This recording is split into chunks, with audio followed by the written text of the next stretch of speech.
నమస్తే welcome to our channel. Buggamatham భూములు ఆక్రమణకు గురయ్యాయని చెప్పి ఇటీవల ఆరోపణలు వచ్చాయి. మరి ఇవి ఆరోపణలు కాదు, వాస్తవమే అని చెప్పి సర్వే అధికారులు నిగ్గు తేల్చారు. దీనిపైన పూర్తిగా విశ్లేషించడానికి మనతో పాటుగా ఉన్నారు సోషల్ యాక్టివిస్ట్ శ్రీలీల గారు. నమస్తే మేడం. నమస్తే అమ్మా.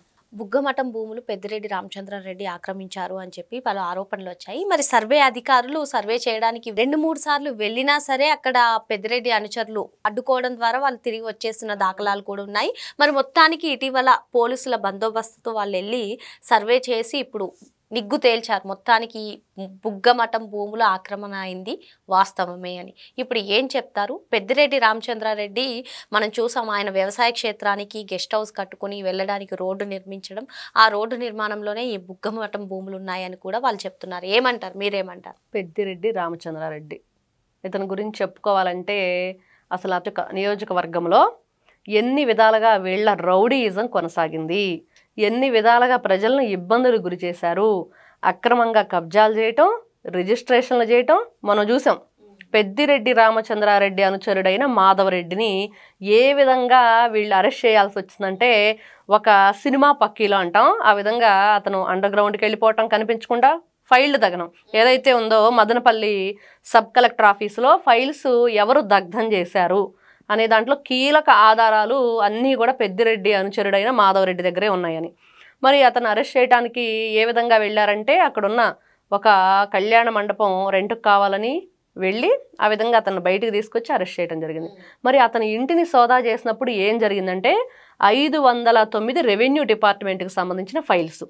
మరి అది ఇల్లా రెవెన్యూ డిపార్ట్మెంట్ ఆఫీసా అనేది కూడా ఆ రోజున పోలీసులకి చాలా హవాక్కైన పరిస్థితి.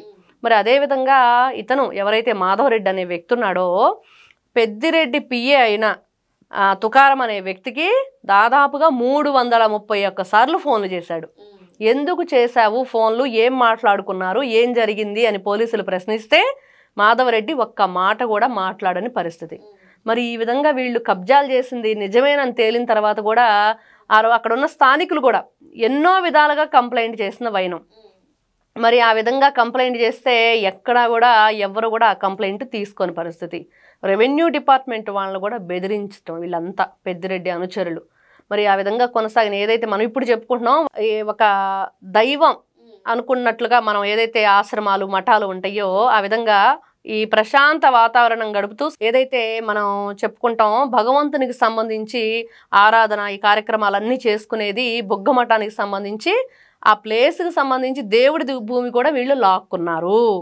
మరి దానికి సంబంధించి ఎవరైతే తిరుపతికి సంబంధించిన రెవెన్యూ డిపార్ట్మెంట్ వాళ్ళు బుగ్గమఠం ఈవోని అడగటం జరిగింది, మాకు కొన్ని నివేదికలు అయితే మీరు సమర్పించండి, మీ దగ్గరున్న అసలు బుగ్గమఠానికి సంబంధించిన భూమి ఎంత, మీరు లీజుకి ఇచ్చింది ఎంత. ఇప్పుడు మనం చూస్తే గుళ్ళ మీద కూడా కొన్ని భూములు ఉంటాయి, ఇన్ని ఎకరాలని, వాటన్నిటికి కూడా వాళ్ళు కౌళ్ళకి ఇచ్చుకుంటారు. ఆ వచ్చిన కౌళ్ళతోటి స్వామివారికి ఏదైతే ధూపదీప నైవేద్యాలు, మరి లేకపోతే అక్కడ ఉన్న పూజారికి కూడా రోజు జరిగే కార్యక్రమాలు ఇవన్నీ కూడా దాని మీదే జరుగుతాయి. అదేవిధంగా వీళ్ళు కూడా బుగ్గమఠానికి సంబంధించిన భూమిని లీజ్కి ఇవ్వటం, ఆ వచ్చిన డబ్బులతో రన్ చేసుకోవటం. మరి ఆ విధంగా వీళ్ళు ఎంత లీజ్కి ఇచ్చారు, మరి వాళ్ళు లీజ్కి ఇచ్చింది కాకుండా మరి వీళ్ళు ఏ విధంగా దాన్ని ఆక్రమించారు అనేది పూర్తి నివేదిక సమర్పించాలని కోరటం.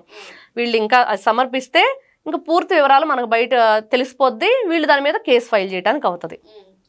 ఈ ఆరోపణలు వచ్చిన నేపథ్యంలో స్టార్టింగ్లో పెద్దిరెడ్డి రామచంద్రారెడ్డి ప్రెస్ మీట్ పెట్టి అసలు మాది 1 సెంటు భూమి కూడా మేము కబ్జా చేసింది ఉండదు అని కూడా చెప్పడం జరిగింది మేడం. మరి ఇప్పుడు ఏమంటారు? మొత్తానికి ఈ భూములన్నీ కూడా కబ్జా చేసింది వాస్తవము, ఆక్రమణ అయినవి వాస్తవము అని చెప్పి సర్వే అధికారులు వెల్లడించారు. ఇప్పుడు ఏమంటారండి? సర్వే అధికారులే కాదు, ఈ రోజున మాధవరెడ్డి ఎవరు? పెద్దిరెడ్డి అనుచరుడు కాదా? మరి మాధవరెడ్డి ఇంట్లో దొరికిన ఫైల్స్ ఏంటి? రెవెన్యూ డిపార్ట్మెంట్వి. మరి అవి చూసుకుంటే మరి రెవెన్యూ ఆఫీసులో ఉండాల్సినవి వీళ్ళింట్లో ఎందుకు ఉన్నాయంటే అతను చెప్పలేని పరిస్థితి. మరి పెద్దిరెడ్డి పిఏకి నువ్వు ఎందుకు ఫోన్స్ చేసావంటే చెప్పలేని పరిస్థితి. మరి వీళ్ళు ఏ తప్పు చేయనాళ్ళని చెప్పేసి ఏ విధంగా పెద్దిరెడ్డి రామచంద్రారెడ్డి మీడియా ముఖంగా చెప్పడానికి వచ్చాడంటే అదేదో సామెత చెప్పుకున్నట్లు చేసిన పనిని దొంగిలించేసి ఇంకో రకంగా బొంకటం అంటారు, అలా బొంకుతున్నాడు అనేది మనకు అర్థమవుతుంది. ఈ రోజున ప్రతి ఒక్కటి సర్వే ఉంది, ఎవరికి ఎంత భూమి ఉందనేది తెలుస్తుంది. అక్కడ బిల్డింగులు కట్టేసి అక్రమంగా రోడ్లు వేసేసి ప్రజల కోసం రోడ్లు వేసావు, లేకపోతే మేకలు కాసుకునే వాళ్ళు ఆ అడవులో గొర్రెలు కాసుకునే వాళ్ళకో నువ్వు బిల్డింగ్ కట్టావు. చాలా ఉత్తమమైన వ్యక్తివి, మంచి మనసున్న వ్యక్తివి. ఈ రోజున అక్కడ స్థానికులు చెప్తుంది ఏంటంటే కనీసం ఆయన వేసిన రోడ్లోకి మేము వెళ్ళే పరిస్థితి లేదు, ఆ రోడ్లో పెద్ద సెక్యూరిటీ పెట్టుకొని వాళ్ళు మమ్మల్ని రానివ్వట్లేదని. మరి ఏ స్థానికుల కోసం వేశాడు? ఏ స్థానికుల కోసం అయితే చెప్తున్నాడో అదే స్థానికులు చెప్తున్న మాట ఇది. మేము అక్కడెక్కడా కూడా ఆ దారిలో నడవటానికి లేదని. మరి ఏ విధంగా వీళ్ళు ప్రజల కోసం ప్రజాసేవ చేశామని మాట్లాడతారు? అక్రమంగా వీళ్ళు దోపిడీ చేశారు, అదైతే కనిపిస్తున్న విషయం. ఖచ్చితంగా దీనికైతే కఠినమైన చర్యలు తీసుకోవాలి. రేపు బుగ్గమఠం ఈవో గారు ఇచ్చే నివేదికలో కూడా ఖచ్చితంగా వాళ్ళు చెప్పాలి, అక్రమంగా తీసుకున్నారు కాబట్టి మాకు ఇప్పించటమే కాదు, వీళ్ళకైతే వాళ్ళకి పనిష్మెంట్ అనేది ఉండాలి, డబ్బు రూపంలో కానీ వాళ్ళు జైలుకి వెళ్ళటం కానీ. ఇది రెండోసారి ఈ విధంగా చెయ్యకుండా ఎక్కడా కూడా. అక్కడ చూస్తే స్థానికంగా ఎంతమంది దగ్గర అసలు రెవెన్యూ డిపార్ట్మెంట్కి సంబంధించిన 509 ఫైల్స్ వీళ్ళ ఇంట్లో ఉన్నాయంటే మరి ఎన్ని వేల ఎకరాలు వీళ్ళు భూదందాలు చేశారు. పెద్దిరెడ్డి రామచంద్రారెడ్డి నిజంగా ఆయన ఒక భూబకాసురుడు. మరి ఆయన అనుచరులను గమనిస్తే గతంలో వాళ్ళ నియోజకవర్గంలో తెలుగుదేశం పార్టీ వాళ్ళు సైకిల్ ర్యాలీ చేసుకుంటూ వెళితే ఏ విధంగా వాళ్ళ మీద వీళ్ళ రౌడీయిజం చేశారు, ఏ విధంగా వాళ్ళ దౌర్జన్యంతో భయంకరమైన బూతులు, ఎంత జుగుప్సాకరమైన మాటలు, ఎల్లో టవల్స్ తీసేసి అక్కడున్న పార్టీ జెండాల కిందకేసేసి కాళ్ళతో తొక్కి వాళ్ళు వేసుకున్న ఎల్లో టీషర్టు, అంటే ఎల్లో కలర్ కూడా వాడకూడదా?